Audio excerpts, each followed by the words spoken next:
Hi friends, ഞാൻ ഇന്ന് വന്നിരിക്കുന്നത് ഒരു ചക്കപ്പായസത്തിൻ്റെ റെസിപ്പിയുമായിട്ടാണ്. അപ്പോൾ എങ്ങനെ ഉണ്ടാക്കുന്ന നോക്കാം, വീഡിയോയിലേക്ക് പോകാം. ഞാനിവിടെ നല്ല പഴുത്ത വരിക്കച്ചക്കയാണ് എടുത്തിരിക്കുന്നത്. അതിങ്ങനെ ചെറിയ കഷ്ണങ്ങളായി അരിഞ്ഞു വെക്കുക. അതിനുശേഷം 2 അച്ച് ശർക്കര എടുത്ത് അതിലേക്ക് 1 ഗ്ലാസ് വെള്ളം ഒഴിച്ച് ഉരുക്കി അരിച്ച് വെക്കുക. അതിനുശേഷം നമ്മൾ അരിഞ്ഞു വെച്ചിരിക്കുന്ന ചക്ക ആ ശർക്കര പാനിയിലേക്ക് ചേർത്ത് നന്നായി വേവിച്ചെടുക്കുക. ഞാനിവിടെ ചക്ക സെപ്പറേറ്റ് ആയിട്ട് വേവിക്കുന്നില്ല. ഈ ശർക്കര പാനിയിൽ നിന്നാണ് ശർക്കര പാനിയിൽ നിന്ന് ചക്ക വെന്തോളും. സെപ്പറേറ്റ് വേവിക്കേണ്ട ആവശ്യമില്ല. അപ്പോൾ ഇങ്ങനെ നന്നായി ഇളക്കി നന്നായി വരട്ടിയെടുക്കുക. ഇങ്ങനെ എടുക്കുമ്പോൾ ചക്ക ഓവറായിട്ട് വെന്തും പോവില്ല. നമുക്ക് അത്യാവശ്യം പായസത്തിൽ നിന്ന് ചക്ക കടിക്കാനും കിട്ടും. അതുകൊണ്ടാണ് ഞാനിങ്ങനെ ചെയ്യുന്നത്.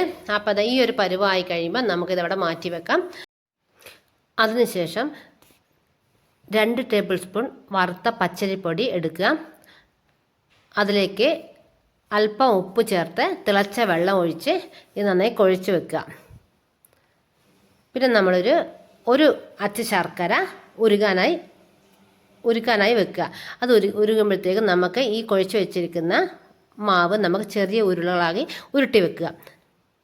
നന്നായി തിളച്ച് അരിച്ച ശർക്കര പാനിയിലേക്ക് നമ്മൾ ഉരുട്ടി വെച്ചിരിക്കുന്ന ഉരുളകൾ ചേർത്ത് വേവിച്ചെടുക്കാം. ഈ ഉരുളകൾ നന്നായി വേവണം.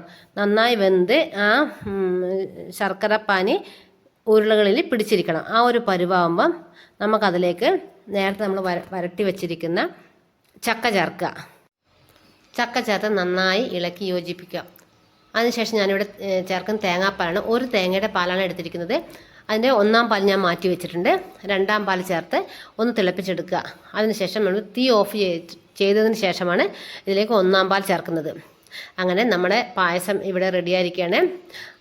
കുട്ടികൾക്ക് ഇഷ്ടപ്പെടുന്നൊരു പായസമാണിത്. അപ്പോൾ നിങ്ങൾ ഇതുവരെ ഉണ്ടാക്കിയിട്ടില്ലെങ്കിൽ ഈ പായസം ഒന്ന് ഉണ്ടാക്കി നോക്കാം. ഉണ്ടാക്കിയിട്ട് അഭിപ്രായം അറിയിക്കുക. അപ്പോൾ വീഡിയോ ഇഷ്ടമായാൽ എന്നെ സപ്പോർട്ട് ചെയ്യുക. മറ്റൊരു വീഡിയോയുമായി നാളെ കാണാം. അതുവരേക്കും ബായ്.